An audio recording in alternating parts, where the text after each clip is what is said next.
स्वामीनारायण स्वामीनारायण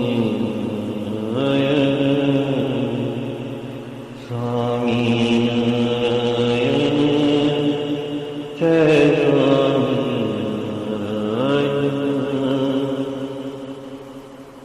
स्वामीनारायण जय स्वामीनारायण स्वामीनारायण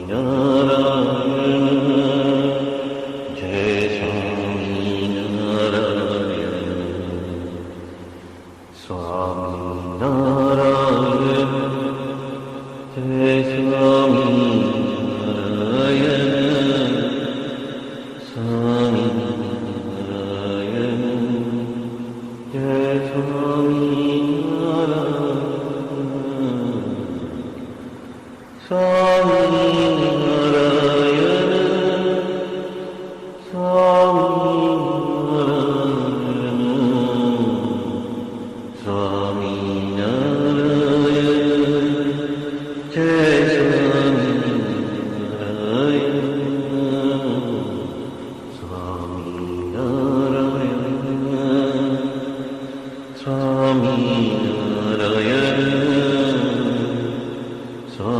स्वामीनारायण जय स्वामीनारायण स्वामीनारायण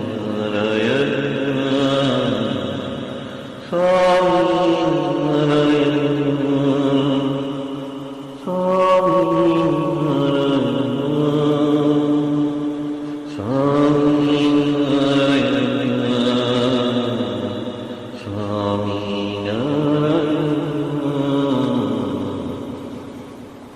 स्वामीनारायण जय स्वामीनारायण स्वामीनारायण जय स्वामीनारायण। सहजानंद स्वामी महाराज की जय जय जय। धाम धामी मुक्तों की जय जय जय। मुक्ताक्षर पुरुषोत्तम की जय जय जय। जे उत्पत्ति तथा स्थिति लय करे वेदो स्तुति उच्चरे। जे नरोम सुचिद्रमाणु समा ब्रह्मांड कोटि परे। माया काल रवि शशि सुरगणो आज्ञान लोपेक्षण।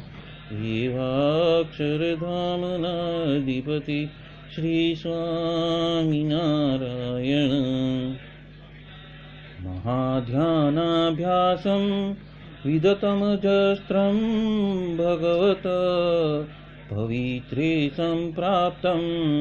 स्थितिमतिवरेकान्तिकवृषे सदानन्दं सारं परमहरिवार्ताव्यसनिनं। गुणातीतानन्दं मुनिवरमहं नौमि सततम्। अनेकेभ्यो सद्भ्यो विमलहरिविज्ञान ददतं। भुविर्ब्राह्मी विद्या हरिवचनरूपामुदयतम्। हरिध्यानासक्तं शुभगणमनाद्यक्षरमहं। गुणातीतानन्दं सकलगुरुमुदे मुनिवरम्। वाणी अमृत थी भरी मधुसमी संजीवनी लोकमा। दृष्टि मां भरी दिव्यता निरखता सुदिव्य भक्तो वदा। हइये हेत भर्यु मीठू जननी सुने हास्य मुखे वस्यूं। ते श्री ज्ञान योगीराज गुरु ने नित्य नमो भावसु। जेनी अमृतवाणी तो वही रही साक्षात महिमा रूपे। जेनी ब्राह्मी स्थिति अहोलिन करे शुभव्यक्षरपदे शरणागत निज अल्पजीव सहुना श्रेयार्थ तत्पर रहे काका स्नेहल सिंधु दिव्य विभुने हयो तो वंदन करे।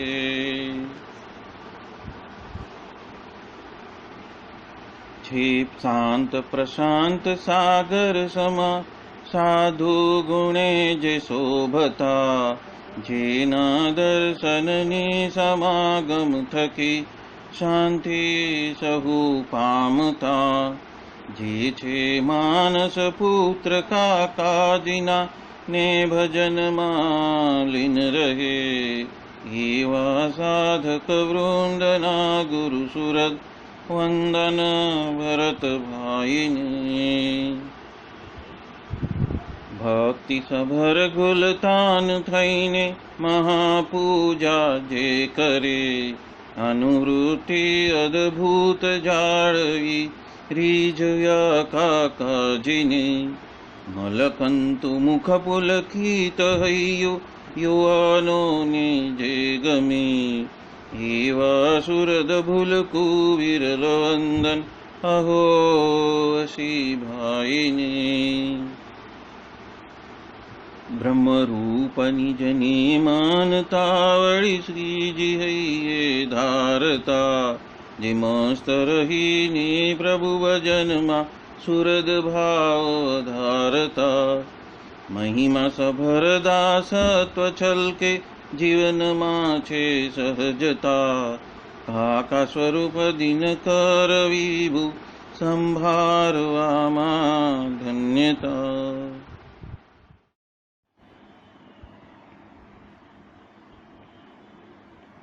अनादि मूल अक्षर मूर्ति सद्गुरु श्री गुणातीतानंद स्वामी की बातें प्रकरण 6 सर्वदेशी समझन बात 153वीं। स्वामीनारायण हरे स्वामी बात करते हैं, ब्रह्मचर्य रखने के तो 6 उपाय है। उसमें आँख, कान, नाक और मन, ये 4 जो है चोरी करके जाते हैं, यानी कि दगा दे के जाते हैं।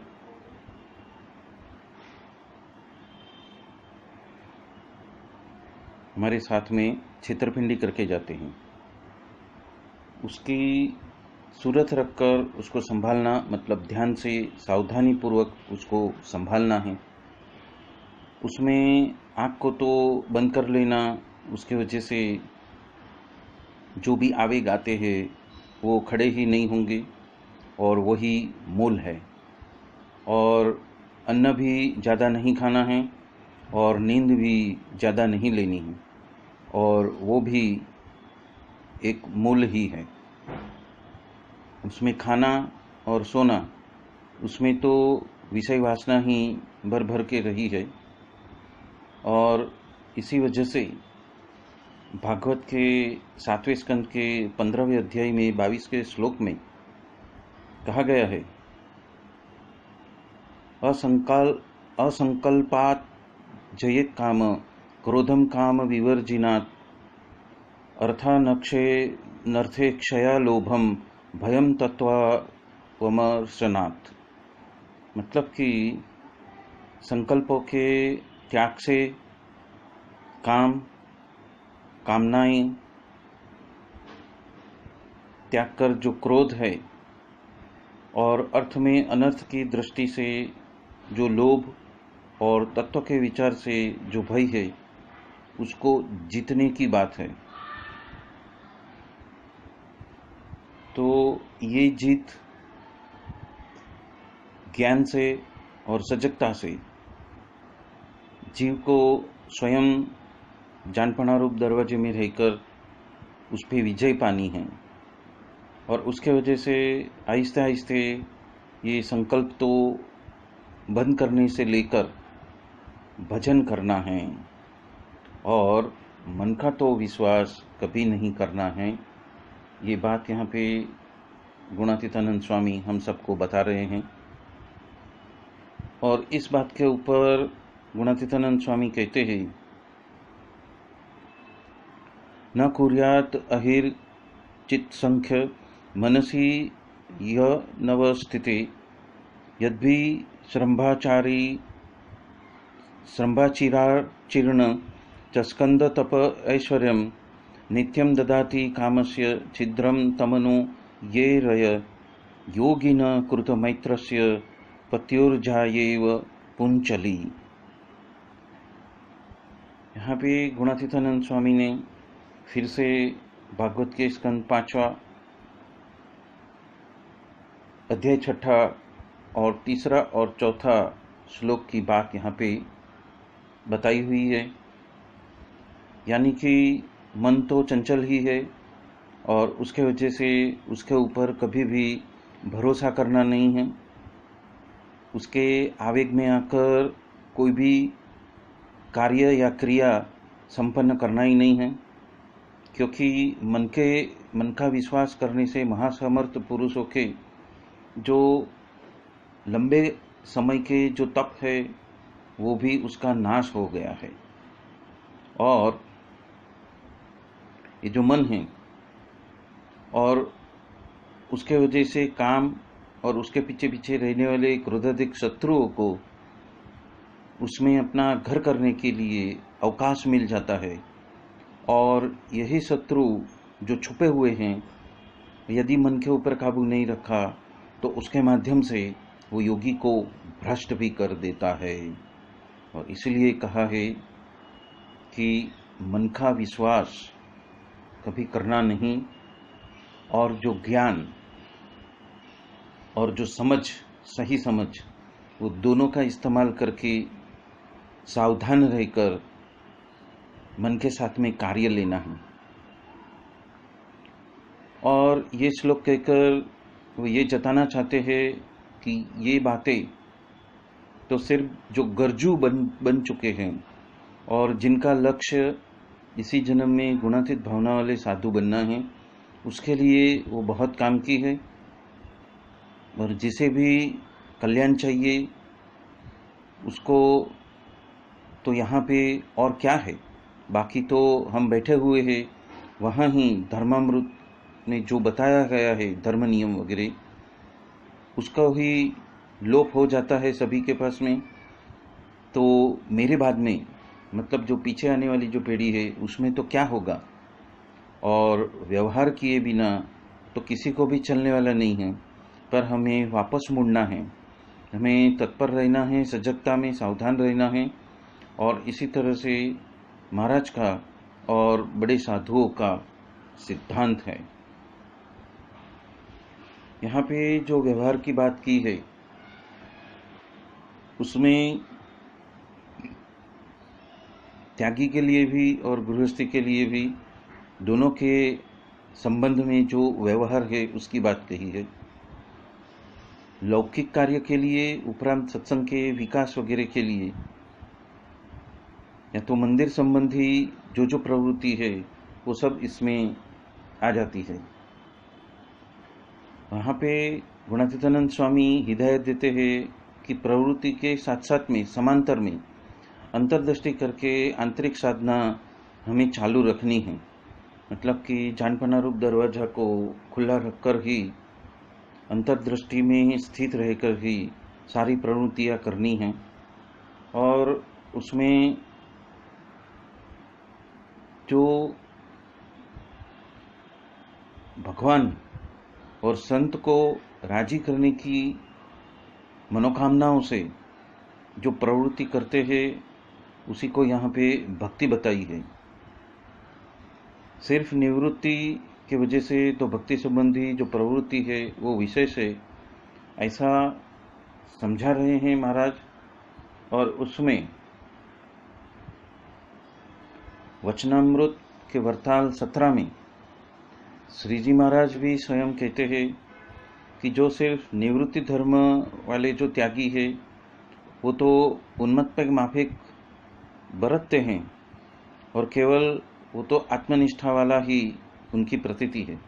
और उपरांत जो निवृत्ति धर्म वाले जो त्यागी है वो तो भगवान की भक्ति युक्त है, और उसको तो परमेश्वर ने बताए हैं ऐसे जो नियम उसी में उसकी ही मर्यादा में रहकर भगवान के और भगवान के भक्त संबंधी जो प्रवृत्ति मार्ग है उसके बारे में सावधान होकर वो जुड़ चुके हैं, और जो भगवान और भगवान के भक्त के लिए ही प्रवृत्ति मार्ग में जुड़ जाना, उसका नाम ही यहाँ पे भक्ति बताई है। और ऐसी प्रवृत्ति वाले जो त्यागी है उसके समानांतर ही निवृत्ति मार्ग वाला जो सिर्फ आत्मनिष्ठा वाले जो त्यागी है वो कभी हो नहीं सकता। और क्योंकि वो तो त्यागी है और निवृत्ति मार्ग वाले हैं, फिर भी भगवान और भगवान के भक्त की सेवा के लिए वो प्रवृत्ति में हमेशा रत रहते हैं।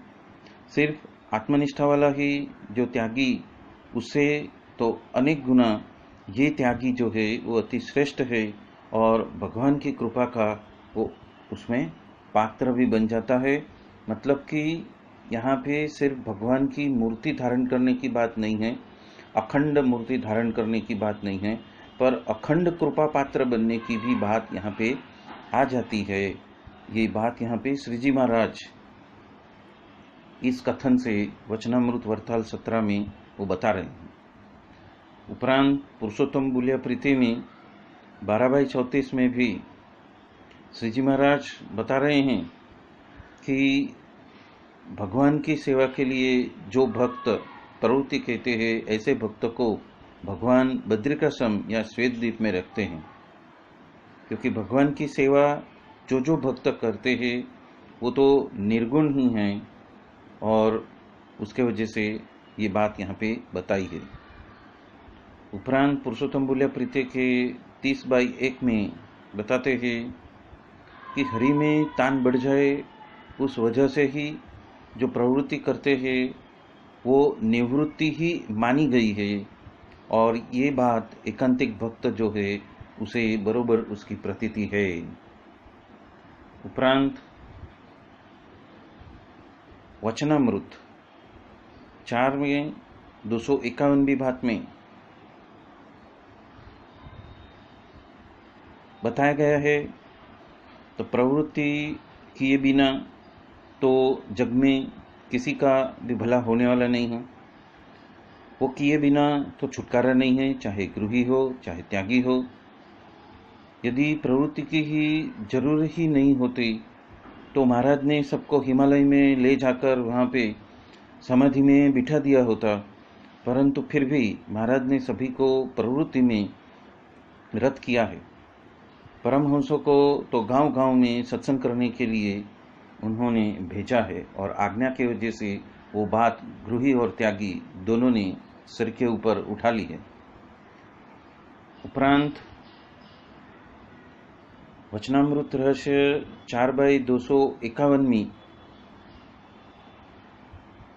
बता रहे हैं कि महाराज ने तो उपासना है वो तो रहने के लिए त्याग का पक्ष को कमजोर करके भी मंदिर बनाए हुए हैं।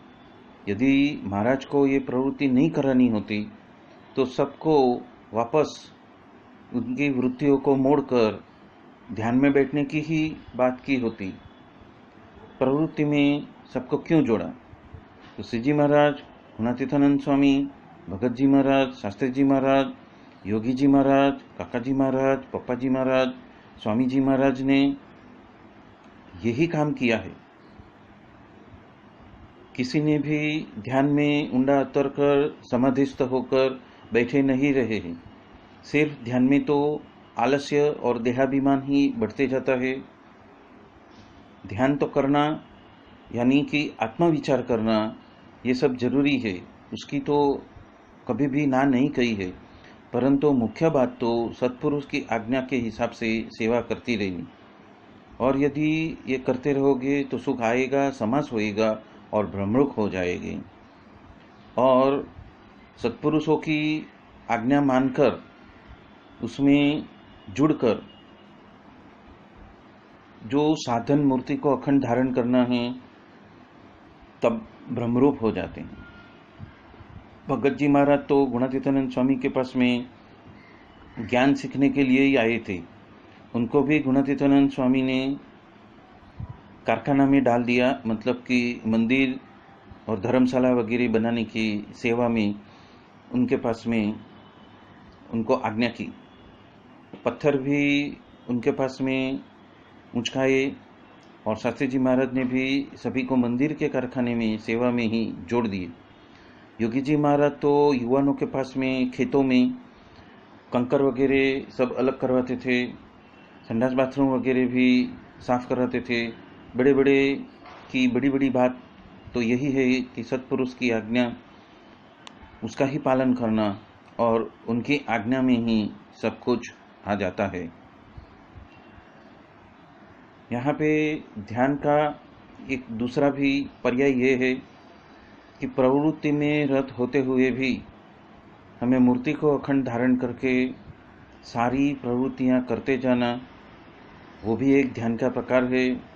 जिस तरह से गांव में पनिहारी जो तालाब या कुएं में से पानी घड़े में भरकर अपने सर के ऊपर 4, 5, 6 या 7 जो घड़े हैं एक के ऊपर एक रखकर दूसरी अपनी साथ वाली बहनों के साथ में बातें करते करते और एक के ऊपर एक रखे घड़ों को भी व्यवस्थित सीधा रख के, मतलब उसमें ही अपना संपूर्ण चित्त पिरो के वो आगे आगे चलती रहती है।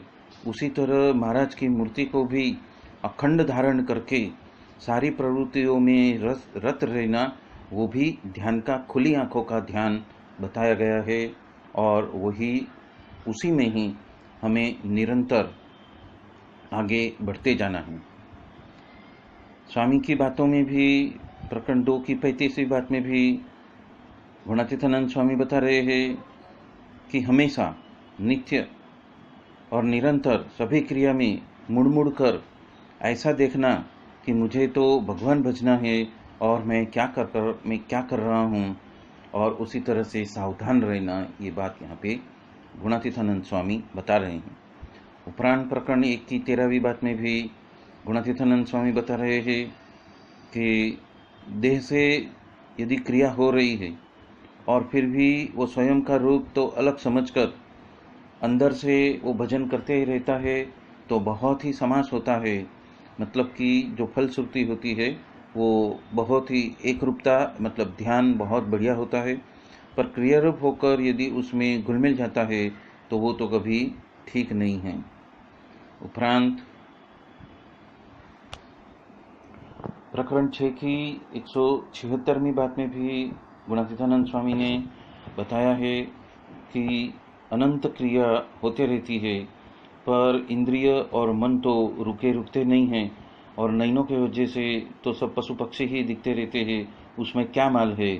और इसलिए जब रह नहीं सकते उसी वक्त में जो हलते चलते खाते पीते सभी क्रिया में भगवान को ही याद करना, मतलब भगवान की मूर्ति में ही हमेशा ध्यान पिरोहित करके रखना है। ये बात गुणातीतानंद स्वामी हम सबको बता रहे हैं। भगवान संबंधी जितनी भी प्रवृत्ति करते हैं उस वक्त कुछ मुद्दे जो है, कुछ बातें हैं, उसको सहज कर लेना है, आत्मसात कर लेना है। वो क्या है कि श्री जी महाराज और अक्षर ब्रह्म सत्पुरुष ऐसे गुरु की निष्ठा तथा प्राप्ति का जो विचार है वो हमेशा उसमें रत रहना। उपरांत श्री जी महाराज और अक्षर ब्रह्म सत्पुरुष ऐसे गुरु के कर्ता हर्तापना का भी हमेशा विचार करते रहना, और उपरांत उनको मन कर्म वचन से अतिशय राजी करने का ही विचार में रत रहना। उपरांत स्वयं को 3 देहों से भिन्न मानकर अक्षर ब्रह्म सत्पुरुष ऐसे गुरु ही मेरा सच्चा स्वरूप है, ऐसे ही विचार करना। और उपरांत सांख्य का विचार, यानी कि देह और देह के सगे संबंधी जगत और जगत के पदार्थ तथा माइक पंच विषयों वो सब क्षणिक है, नाशवंत है और दुखरूप है, ऐसी चिंतन मनन करते रहना और उसमें सजग रहना। और उपरांत स्वयं के अवगुण को और अन्य संतों भक्तों के गुण के ही विचार करते रहना, और संबंध वाले जो संत भक्त है उसके प्रति जो महिमा है और दिव्य भाव का विचार जो है उसका चिंतन मनन करते रहना। और प्रवृत्ति के दरमियान सम सूरत भाव एकता को बनाए रखने के लिए मुझे क्या करना है और क्या नहीं करना है उसका जो विचार विमर्श है वो हमेशा करते रहना। और प्रवृत्ति के दरम्यान स्वयं को नियम धर्म और आहनिक मतलब भक्ति संबंधी जो दैनिक क्रिया है वो गौण न हो जाए, उसका जो खटका है मतलब उसका जो नफा नुकसान है वो तो सोच के ही बरतना है। उपरांत प्रवृत्ति के दरमियान अहम ममत्व राग द्वेष ईर्षा असूया मत्सर क्रोध मान अभाव अवगुण खटपट जैसे स्वभावों की जो प्रवृत्ति है वो न होए उसके लिए जानपना रखना, सावधानपना रखना, सजग रहना और खटका भी रखना, ये सारी बाबत आत्मसात हो तो उसके लिए हमेशा उसमें रत रहना और इस प्रकार की आंतरिक साधना में और दृढ़ता होए उसके लिए कथावार्ता करना या तो सुनना या तो सीजी महाराज और अक्षर ब्रह्म सत्पुरुष ऐसे गुरुओं का जीवन चरित्रों का वांचन का अंग रख लेना, मतलब कि उसकी आदत कर लेनी, उसके गहराई में आने वाले सारे जितने ज्ञान की बातें हैं उसको अंगीकार करना और उस हिसाब से वर्तन करते रहना, वो बात यहाँ पे गुणातीतानंद स्वामी हम सबको बता रहे हैं। गुणातीतानंद स्वामी ने ब्रह्मचर्य रखने के लिए जो 6 उपाय बताए हैं उसमें तो आँख को संयमित रखनी, कान को भी संयमित रखना, नाक को भी संयमित रखना, मन को भी संयमित रखना और आहार को भी संयमित रखना और नींद को भी संयमित रखने की बात यहाँ पे बताई हुई है। उपरांत श्री जी महाराज ने भी इसी के बारे में वचनामृत लोया प्रथम में बताया है।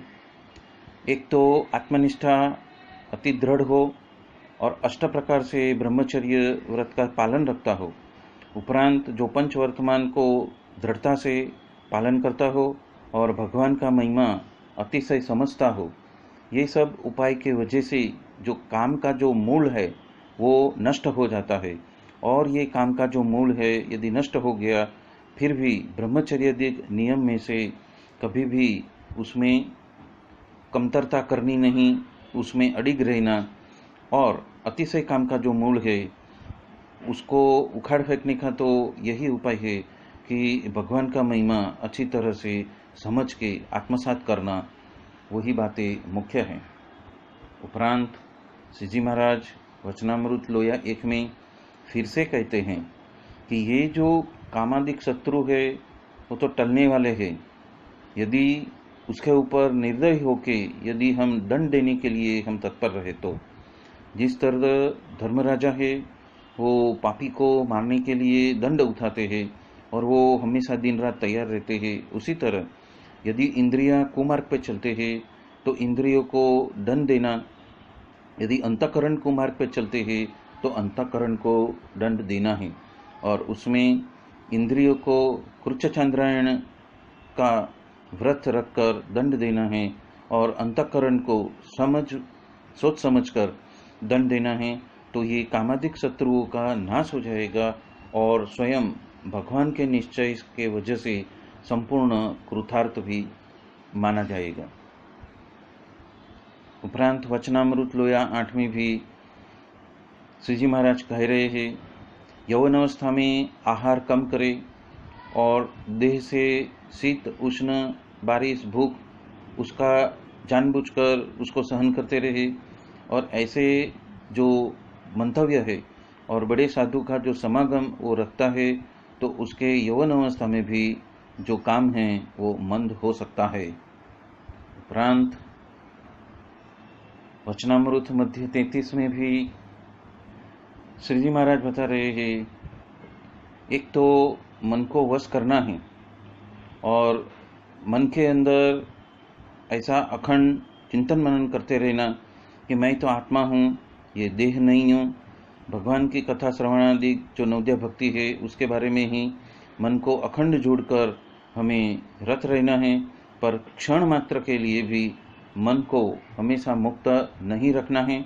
और अन्य उपाय तो वो है कि प्राण को भी नियम में रखना है, जिस तरह से भगवान ने गीता में बताया है कि आहार विहार बरोबर से संयमित रखना, पर अतिशय जो अन्न खाने की जो लोलुपता है उसमें कमतरता रखनी। और ऐसी रीत से ही जब वो बरतते हैं तब प्राण नियम में हुआ कहलाता है। और तो तीसरा उपाय तो वो है कि इस सत्संग के अंदर जिसको जिसको जो जो नियम बताए हैं और उसमें देह को रखकर देह को नियम में कर लेना, और ऐसी रीत से ये 3 उपाय को जो दृढ़ उसमें दृढ़ता से बरतता है उसको ही निष्कामी वर्तमान अतिशय दृढ़ हो जाता है। ये बात यहाँ पे गुणातीतानंद स्वामी हम सबको बता रहे हैं। उपरांत उन्होंने बहुत ही जोर दिया है, मतलब कि सावचेत रहने के लिए एक आगाही की है कि मन का तो जो विश्वास है कभी करना ही नहीं है, क्योंकि मन ही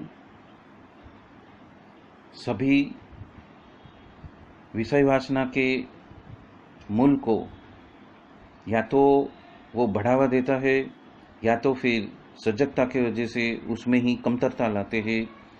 तो मन को जो जीत लेता है वो सभी अन्य बातों के ऊपर जीत को हासिल कर सकता है। ये बात यहाँ पे गुणातीतानंद स्वामी हम सबको बता रहे हैं। मन को जिसे जीतना है उसे जो पंच विषय रूपी जो सारे अलग अलग आयाम हैं उसको हम किस रूप से देखें तो हम सावधान हो जाएंगे। तो काम को काम रूपी कसाई जानना, क्रोध को क्रोध रूपी चांडाल जानना, लोभ को लोभ रूप में सभी पाप का बाप मानना, मान रूपी को ब्रह्म राक्षस मानना, रस रूपी को बड़े रोगी समझना, स्नेह रूपी को प्रेत समझना, और ईर्षा रूपी डाकण, वासना रूपी भूतड़ी, तृष्णा रूपी चुड़ैल, और मोटप मतलब बड़प्पन रूपी जो खविश, और देहाभिमान रूपी जो बड़ा पहाड़ है वो सर पे पड़ा है। इस तरह से यदि हम सबको देखेंगे तो हम सजग हो जाएंगे, और उस सजगता ही, ये ज्ञान ही हमें उस मन के अंदर आने वाले पीछे पीछे मन के पीछे पीछे आने वाले ये सारे जो मृग तृष्णा हैं या तो जो हमारे पतन का कारण है उससे हम सावधान होकर बाहर निकल सकते हैं और ब्रह्मरस में हम ब्रह्मरस के भोगी बन सकते हैं। वो बात यहाँ पे गुणातीतानंद स्वामी हम सबको बता रहे हैं। प्रकरण 14 की 220 और 221वीं बात में गुणातीतानंद स्वामी बता रहे हैं अब तो नियम तो रखना ही है और त्याग का पालन करेंगे तो उसके ऊपर हम राजी राजी और राजी है। ब्रह्मचर्य जिसे रखना है उसको 12 बजे के सिवा तो अन्न ग्रहण करना नहीं है, और रात को 12 बजे बिना तो नींद में जाना नहीं है, तो महाराज राजी हो जाएंगे। जो नियम है, सद्विचार है और साधु का समागम है, उस तीनों के वजह से पंच विषय को हम जीत सकते हैं। गुण है, विनय है और सेवा करने का जिसका अंग हो गया है, मतलब वही उसके लिए जो एकदम महत्व की बात उसने बना दी है, तो पंच विषय में से आसक्ति मिट जाती है और बड़े साधु संत भी राजी हो जाते हैं। प्रकरण 8 की 5वीं बात में गुणातीतानंद स्वामी बता रहे हैं कि सभी जीव प्राणी मात्र को तो लोभ, काम, स्वाद, स्नेह और मान, ये पंच दोषों ने तो उसको झड़प लिया है और उसकी झपट में आने की वजह से वो किसी को भी माया से पर होने ही नहीं देता। उस 5 दोषों से रहित होने के लिए महाराज ने परम एकांतिक ऐसे जो संत है उसके माध्यम से अति श्रेष्ठ ऐसे जो धर्म, ज्ञान, वैराग्य, भक्ति और महिमाएं सहित ये जो 5 गुण हैं वो इस सत्संग में प्रवर्तमान किए हैं, और अधर्म सर्क के जो ये 5 दोष है उसका निवारण भी करते हैं। तो यहाँ पे जो सबसे पहला जो धर्म है वो निर्लोभीपना से स्थापित होता है। उपरांत जो निष्कामीपना है वो ज्ञान की वजह से, मतलब कि शुद्ध ज्ञान और दृढ़ निष्ठा की वजह से वो निष्कामी बन जाता है।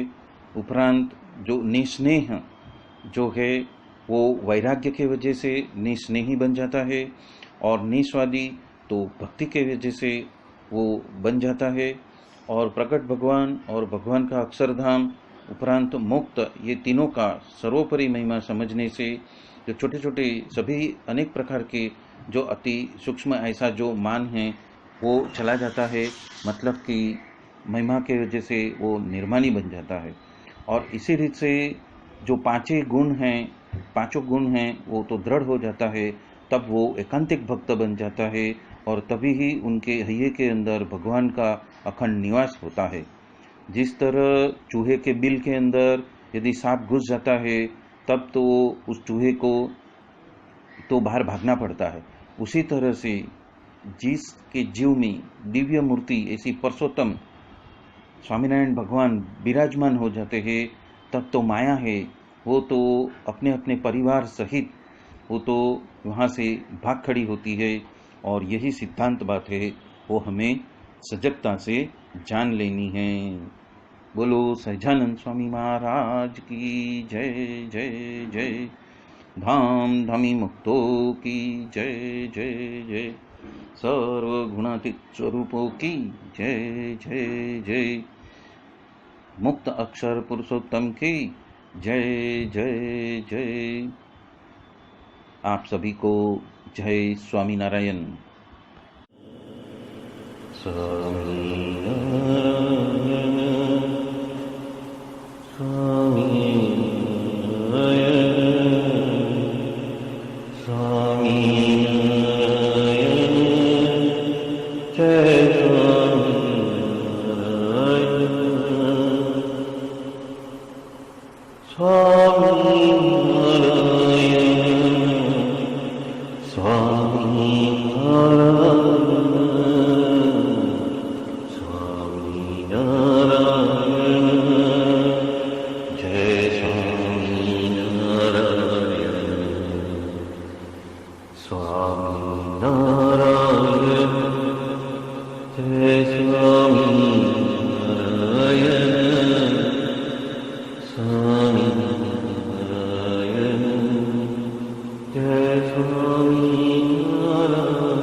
Swami Narayana